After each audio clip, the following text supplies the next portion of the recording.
Hi and welcome to e-learning in care, the smarter way to do your training. I hope you sat down and tuned in for the next 30 minutes, and I'm going to be exploring all things to do with education within health and social care and how we blend them together to make it work. So my name's Paul, as I said, and a bit of background on me before we get started. So I've worked in many sectors within health and social care, be it from starting off as a carer all the way through to managing residential care homes to owning care homes. And then moving into the education field, I'm the Managing Director of Care Business Associate Training. So we have about 300 trainers nationwide and deliver training both face-to-face and virtually to some of the largest organisations within the UK healthcare and social care market. And I'm also the Managing Director of e-Competency, which I'll come to in a moment. But throughout that whole practice of education, e-learning has been a centrepiece to it.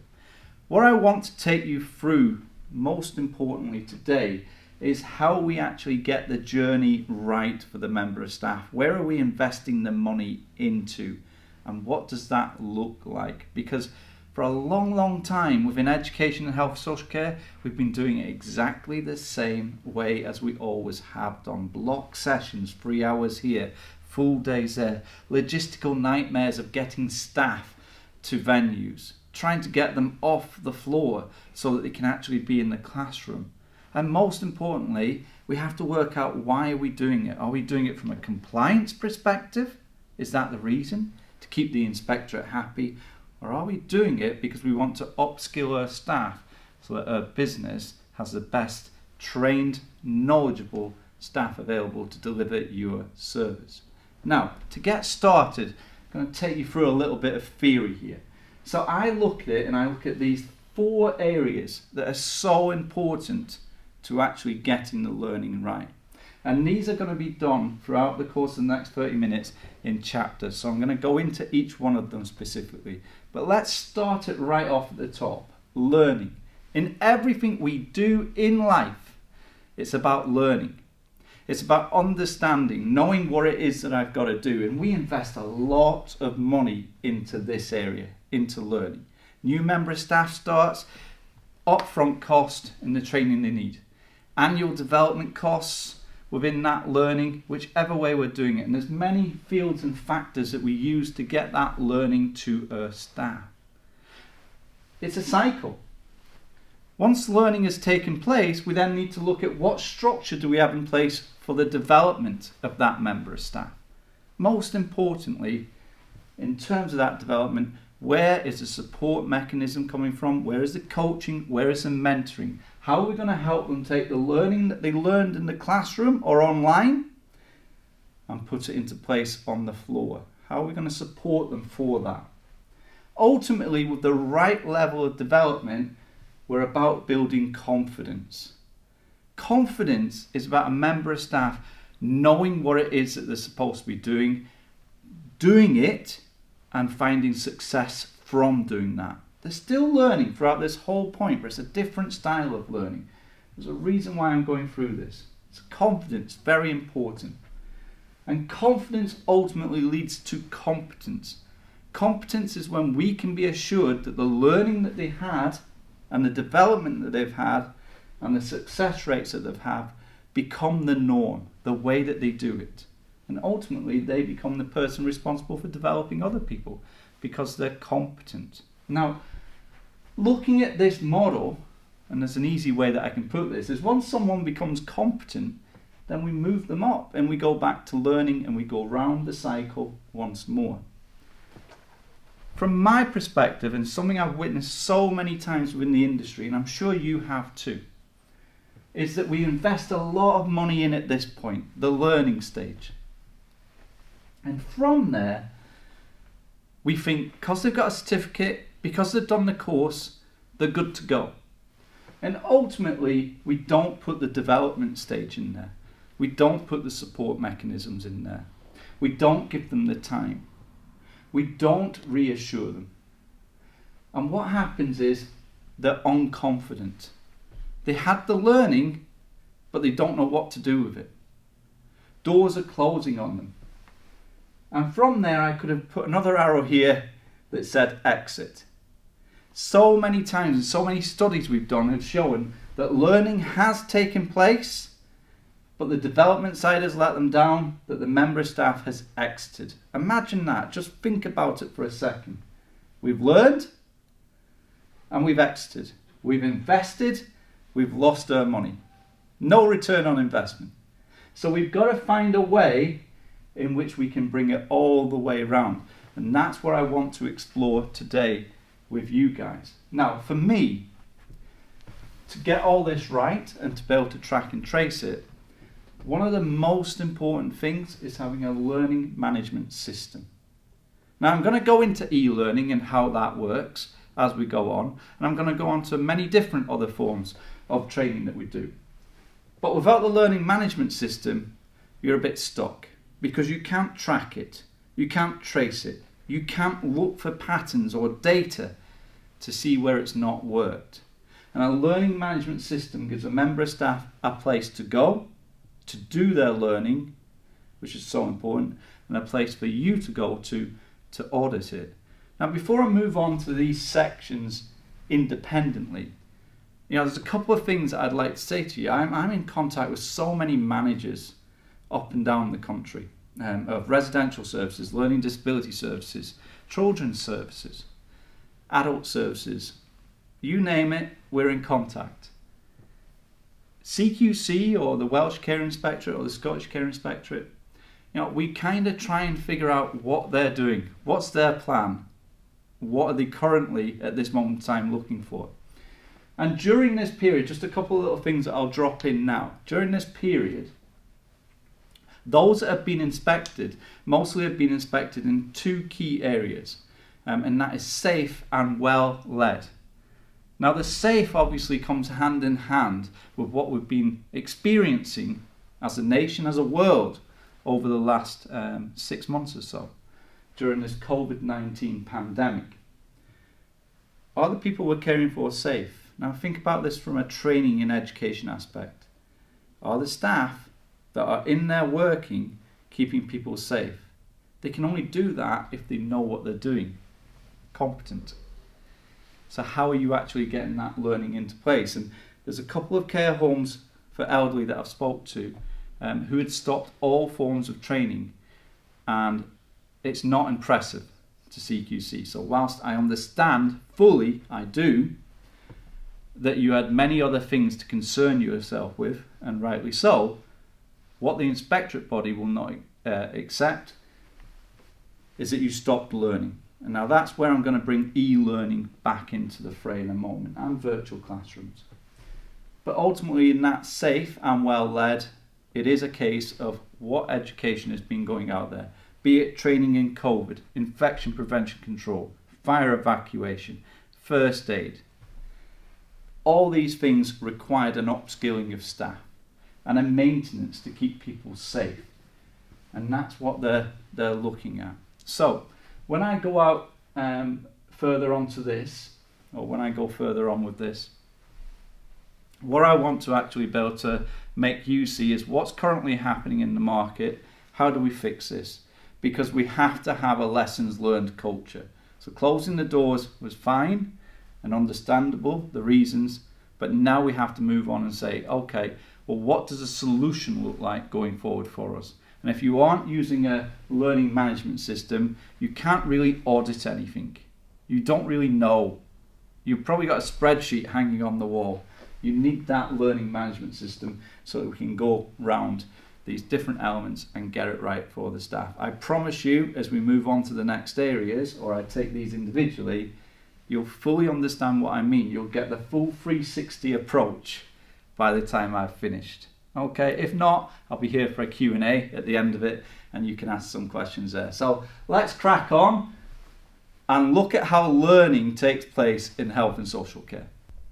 Okay, over to the whiteboard. This is my favourite place to be. I've got to be honest with you, it's for me, not for you, and so I can start scribbling things down. So hopefully you'll be able to see some of the stuff alright, but I'll explain it through anyway. So let me go back to what I was talking about before, that cycle that I put down as the education. So we had learning, we had development, and if you can remember, It then went to confidence, and then we went to competence. And you remember right in the middle I stuck the words LMS, which stands for Learning Management System. So I'm just going to put my arrows on because it's continual, and then I want to concentrate on certain areas. So I mentioned before, with learning, we are having to invest. And invest means coinage, money. We have to put time and money into each individual person who works for us or is coming to work for us. It's a requirement by law. You know that, I know that. But ultimately as well, you're doing it because you want to upskill the member of staff in your policies and procedures, the way that you do things to get them to a better place and improve them. So that's where the learning comes in. I'll just concentrate on that for a moment in time, because if we're investing, how much money should we invest within this? Should we get more sensible and more efficient with our money? Well, within health and social care, there is so many subjects that you have to cover. You know, we can start off with our statutory and mandatories and start looking at moving and handling, basic life support, fire awareness, MCA and DOLS that will soon change to LPS, even though there's been a bit of a delay on that.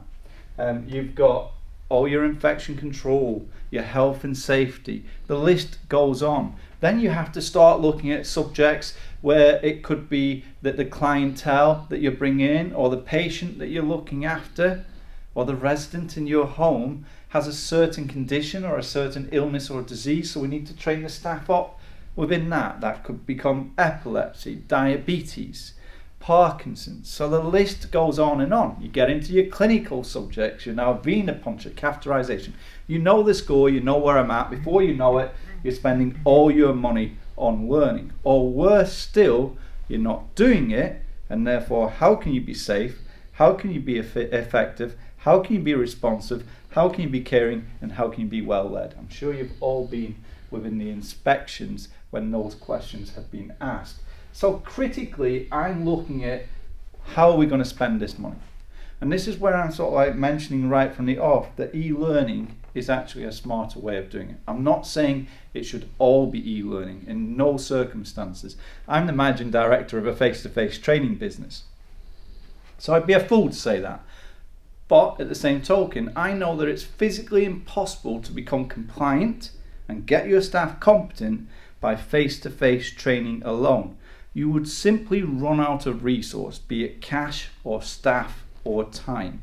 It becomes impossible. So we have to look at different mechanisms of that investment, that knowledge that we're going to give to staff. So realistically speaking, if we look traditionally all training was face-to-face. So F to F. And that costs lots of money. First of all, how do I get 12 or 15 people into a classroom? How can I take them off the floor for 3 hours? How valid is this certificate? If I start training 14 different subjects face to face, it can't be done. Who's working? Yeah?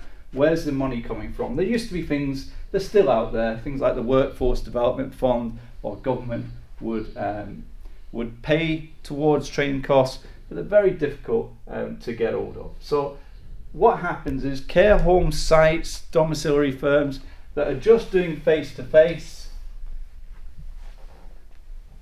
you're either very small and you can afford to do it, or your compliance is down in terms of how many staff have been trained. You can have internal trainers, which is good, but there's effects to that as well. So face-to-face was a traditional. We're not getting rid of it. I'm going to come back to it. E-learning burst onto the market probably around 10 years ago now. Someone may quote me different, come back to me on the Q&A. But about 10 years ago, it came onto the market. Now, automatically, from a learner's perspective, they were very offish towards it, because they were used to someone being in front of them in a classroom, and someone in front of them in a classroom potentially could offer them a deeper form of learning as a way instead of a surface form of learning. But e-learning in its first concept was quite poor. It was a PowerPoint, basically, that was going round on a time loop. And it had to evolve because effectively it was too expensive for what it was, and staff weren't getting out of it what they needed. But it has evolved. There is no doubt about it. You know, we've got, or I'm seeing e-learning tools out there now for translation tools. Now you can't do that face to face. I would have to bring 5 or 6 different translators into a classroom. But on an e-learning format, you can. You can get training to someone very quickly, instantly, within, you know, it's a 24-hour day, it's a 24-hour system. You can get the training to the staff member extremely effectively and quickly when needed. So it's not slowing up the business side of things. Staff members can do it at home, so there's no logistical problem. It can feed into systems such as an LMS and have automatic renewal dates, and it's a lot cheaper. I'm not here to put a price on it, but you, I'm sure, have done some market research on this at times, and you'll see that it's nowhere near costing you what a face-to-face training course would cost you. So ultimately, with a lot of e-learning systems, you get the LMS as part of the package, which allows you to do your reports. You set them up, you can allocate the courses per job role, and you can put the validity lengths onto that, and when it comes to an inspector seeing the certificates, they're normally on the system, or for your pre-inspection submittance reports, you can just download them onto an Excel and send them through. So there's no doubt about it, the collaboration between these two is excellent. I would highly recommend any firm that's not doing e-learning to be doing a form of e-learning. Now, as I said before, that doesn't mean that everything should go to e-learning, because there's certain courses where you need to upskill or learn a new skill to a member of staff, and you need this face-to-face to do that. But you can blend it. We can shorten down face-to-face training courses because we can give them e-learning up front to be knowledgeable. And there's many courses we've developed like that, be it master classes where they do 3 subjects in one day, but they're doing 3 e-learning courses before they've even got to the classroom, or award-winning CHAPS course where e-learning is a part of the actual course. So it's about actually looking at, what do I need to do face-to-face? How can I make this time more valuable because it's costing me, and more efficient by incorporating an e-learning system that comes with a good LMS, a learning management system. So in reality, there's other forms of learning that can be getting done. You know, you've got distance learning. I'm not here to say anything against distance learning. It works for some people. For other people I've seen over the years, they get the book, they copy the answers in, they send it back, they get a certificate. I question sometimes where the validity comes in that. You've got from when I started, it was an MVQ,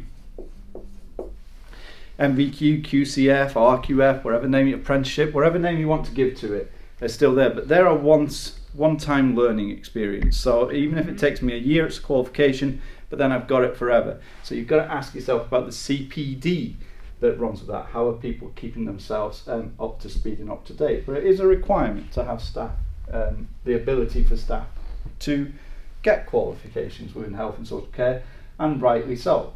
You know, something that's burst onto the market recently is virtual classrooms, and we're a big advocate of that. We run so many virtual classrooms in many subjects every day, and it's working really well because it's physically giving the presence of someone on Zoom or on GoTo or on Teams. I won't name any in particular and say which is the best, but you know, these platforms are available for your virtual classroom, so you're getting a qualified person able to still teach in a live environment. And I would certainly say that when I've been working with clients over the COVID period, we kind of have adopted the principle of virtual classrooms and e-learning and face-to-face where it's been absolutely essential. Because the virtual can cover courses where I want to give staff a higher level learning. E-learning is getting in at the awareness level for staff, and face-to-face may be that we're putting the trainers on site so that they can internally teach whilst the doors are closed on us. But these are all the sorts of things that require investment, And what I would say is to get the most out of your face-to-face, to get the specialist subjects face-to-face, you have to bring e-learning into the fray.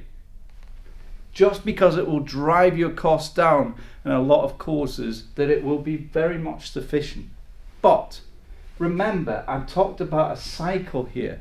It's not just a case of doing an e-learning course and we're done. They're qualified, they have the certificate, they should be able to do the job now. And that's where a lot of people fall flat, because they will give people a lot of e-learning courses and then expect them to do the job. No.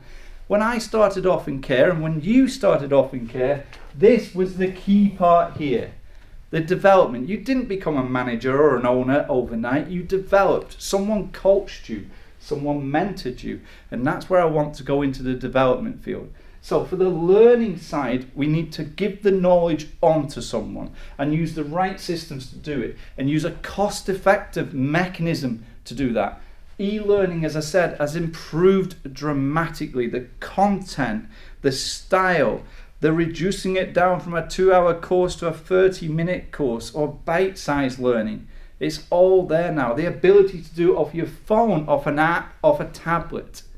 The ability to do it from home or the workplace.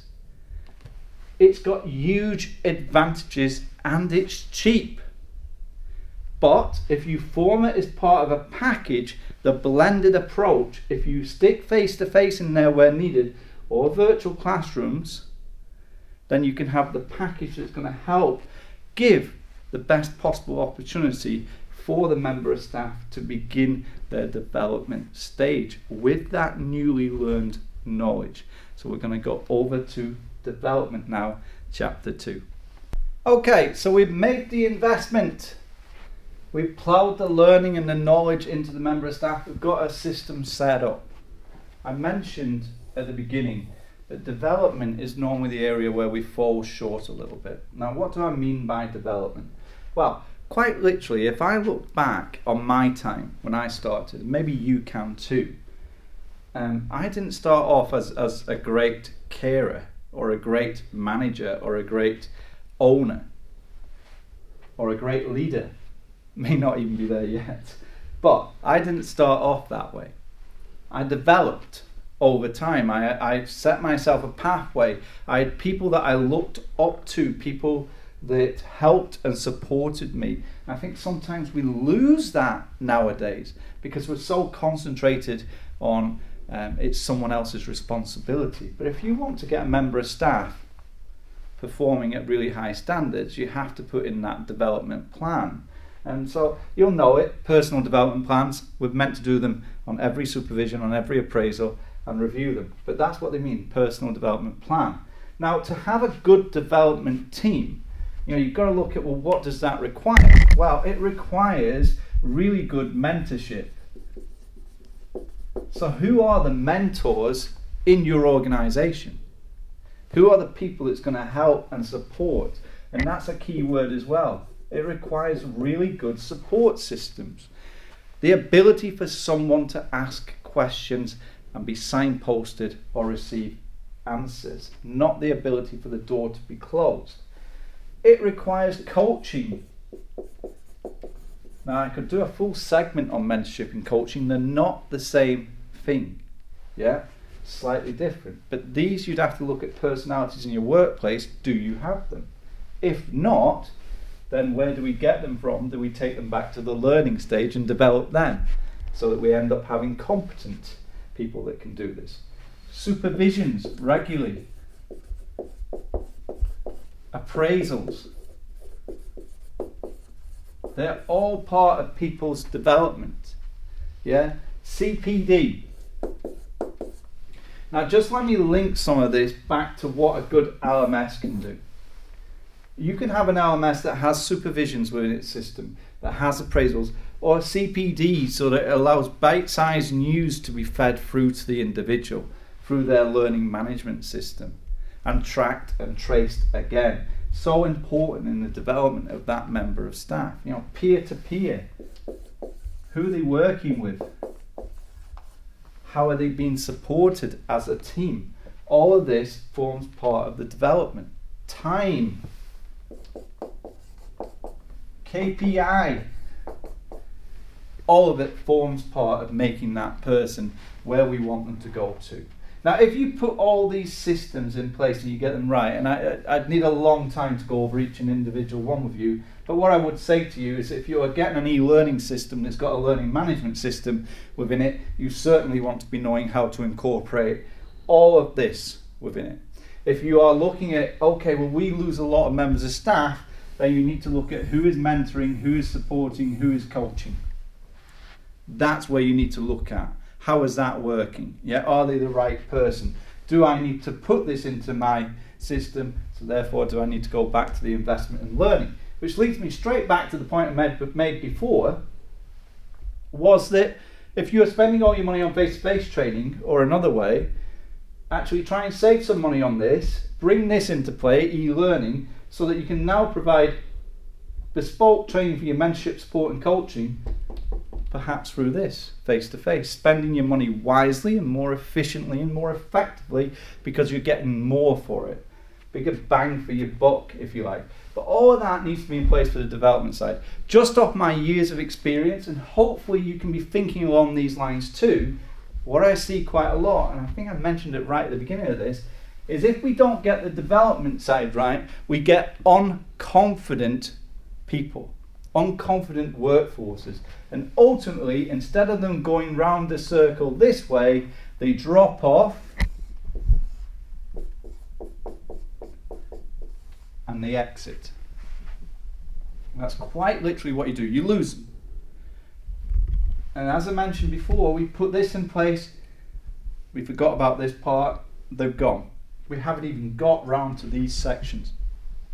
So, what I want to do now is move you on to, well, we've got all this in place, we've done the learning, we've got this in place, we're moving to how do we get people confident. So, I will discuss this in the next chapter. So, confidence. How do you get confident? How do we all get confident? How did I become confident to walk? How did you? You practiced and practiced and practiced it until you were successful. Until it became second nature. Confidence comes from doing things right. Success. That's where we're looking at. So when I look at confidence in a member of staff, it's all about the doing. Not trial and error, but doing. And doing and bringing continual success. That's what's going to make me confident in my own ability. Confident in a workplace. Confident in my boss. I like to use something called PAR. PAR, yeah? We're not talking golf. Praise. Praise will always bring confidence. Praise where praise is due. Well done, excellent, you've done a great job there. You got that spot on. You'd be surprised how much that lifts morale, and you'd be surprised how often it's not given. Autonomy. I know I'm running out of board here. I did say it was for me. Autonomy. Giving people responsibility to actually take ownership of something. Now you may think that some staff, they don't want ownership of something. Why would they? Actually, everybody wants ownership of something. Everybody wants the responsibility to get on and do it without being micromanaged all the time. I'm not watching you, I trust you. I trust that you can do this. Let's see you do it. That's what builds confidence up. And recognition. Now you might think that recognition is the same thing as praise. It's not. Recognition is about reward. Now I'm not talking about financially. Financial reward can be many things. Promotion, career pathway. This is where I see you being because of how you're performing. You can put yourself forward for that promotion. Or I'd like you to take on these extra tasks. It doesn't always have to be about money. It can be about what you believe in them and where you believe that they can go. Financial reward will come.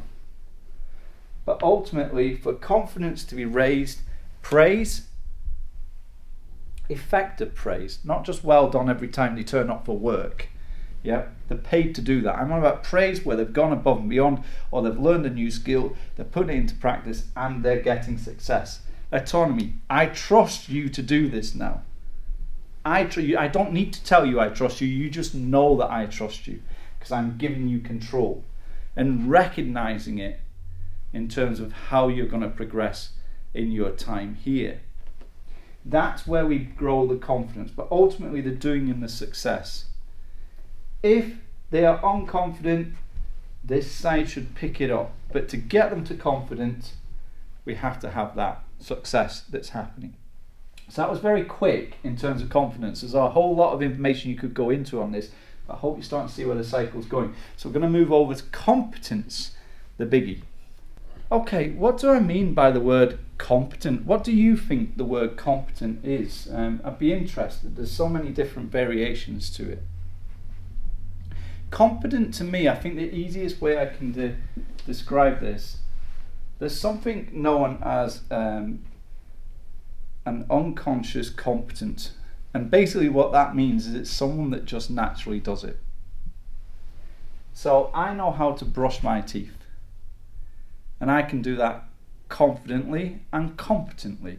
It's second nature. I could even teach you how to do it. That's how competent I am within that. So I like to say that when someone is competent, it actually becomes habit. They just do it. They know the process. And that takes me to another word there, process. It's a continual process that they're going through. So the habit, the process, the second nature. They know no other way. That's the way that they do it. Now, I'm not saying that that is a great thing in all walks of life. I certainly wouldn't want a manager who locked himself up to other ways. But for the learning that's taken place so far, we want competence.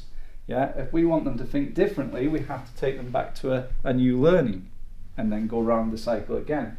So competence will bring that. But for your business, just put it into perspective, for your business, all of this delivers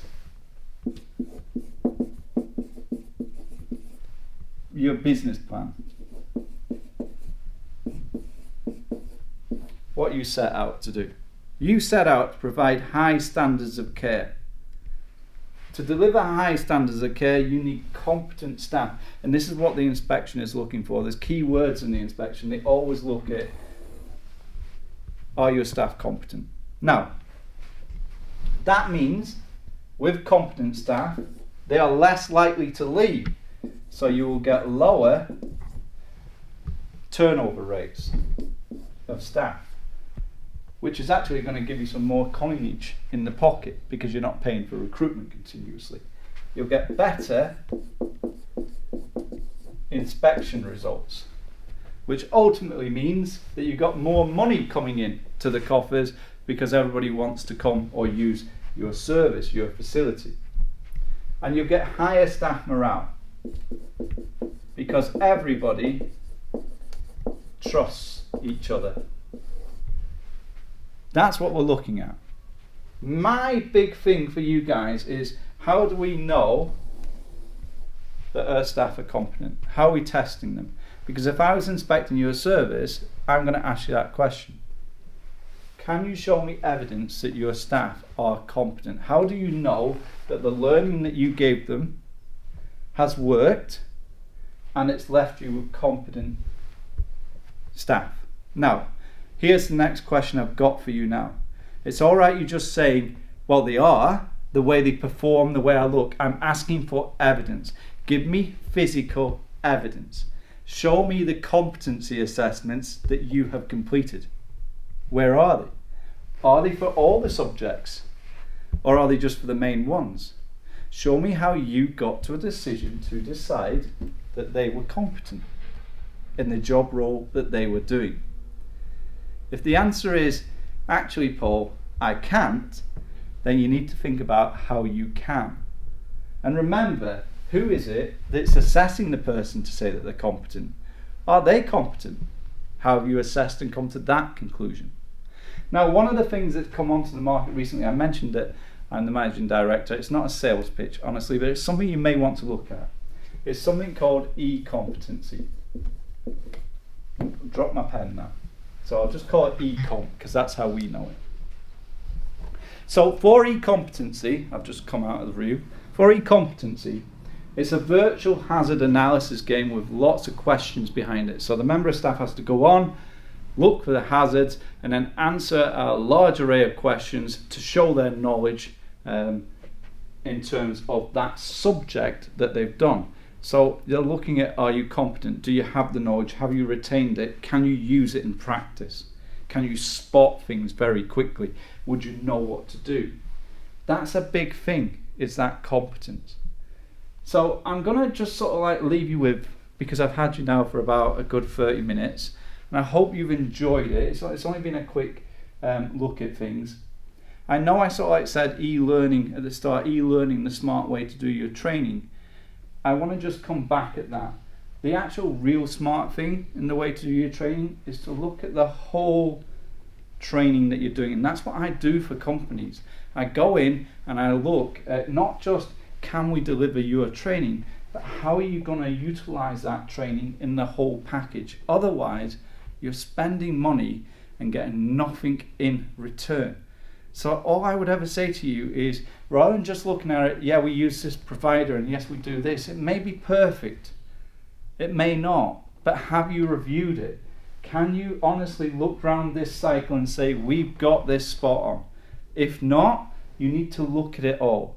Be it what courses could be delivered e-learning, how do we bring this in, and most importantly, how can I audit this?